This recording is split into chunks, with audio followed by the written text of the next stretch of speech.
Freemasonry is a system which believes in a dualistic system. They believe you have to have an opposite for everything. If you have black, you have white. If you have a male, you must have a female. In the case of God, they come up against a brick wall because God does not have an opposite. So they invent an opposite. They call him Lucifer. And the statement made by Albert Pike, a top Freemason in America, said these words: "What we must say to the crowd is, we worship a God, but it is the God which one adores without superstition.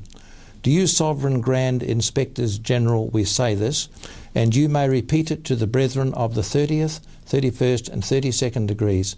The Masonic religion should be by all of its initiates maintained in the purity of the Luciferian doctrine."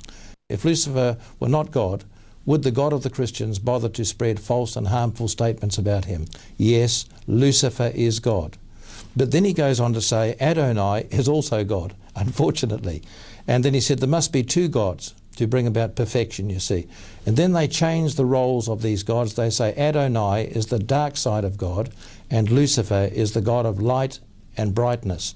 In other words, they blaspheme as they call the God of Israel the dark side and Lucifer, their God, the bright side of the Godhead. Men are not told this until they get into the upper degrees, you see, above the 30th degree.